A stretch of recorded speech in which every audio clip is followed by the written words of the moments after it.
Washington, CNN. Russian hackers behind the damaging cyber intrusion of the State Department in recent months used that perch to penetrate sensitive parts of the White House computer system, according to U.S.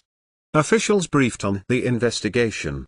While the White House has said the breach only affected an unclassified system, that description belies the seriousness of the intrusion. The hackers had access to sensitive information such as real-time non-public details of the president's schedule. While such information is not classified, it is still highly sensitive and prized by foreign intelligence agencies, U.S. officials say.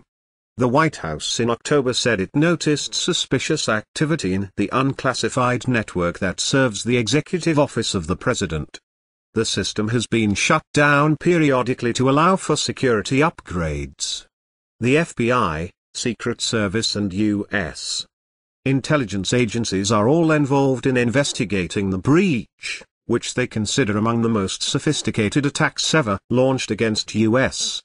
government systems. The intrusion was routed through computers around the world, as hackers often do to hide their tracks, but investigators found telltale codes and other markers that they believe point to hackers working for the Russian government. National Security Council spokesman Mark Straw didn't confirm the Russian hack, but he did say that any such activity is something we take very seriously. In this case, as we made clear at the time, we took immediate measures to evaluate and mitigate the activity, he said. As has been our position, we are not going to comment on this article's attribution to specific actors. Neither the U.S.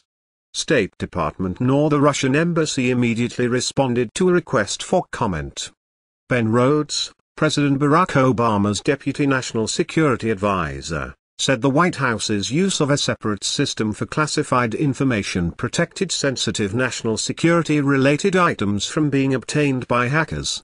We do not believe that our classified systems were compromised, Rhodes told CNN's Wolf Blitzer on Tuesday.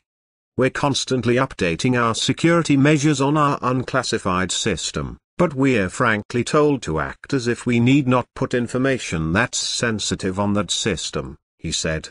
In other words, if you're going to do something classified, you have to do it on one email system, one phone system. Frankly, you have to act as if information could be compromised if it's not on the classified system. To get to the White House, the hackers first broke into the State Department, investigators believe.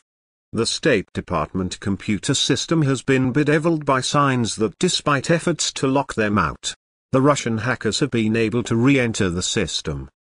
One official says the Russian hackers have owned the State Department system for months and it is not clear the hackers have been fully eradicated from the system. As in many hacks, investigators believe the White House intrusion began with a phishing email that was launched using a State Department email account that the hackers had taken over, according to the U.S. officials. Director of National Intelligence James Clapper, in a speech at an FBI cyber conference in January, warned government officials and private businesses to teach employees what spear phishing looks like.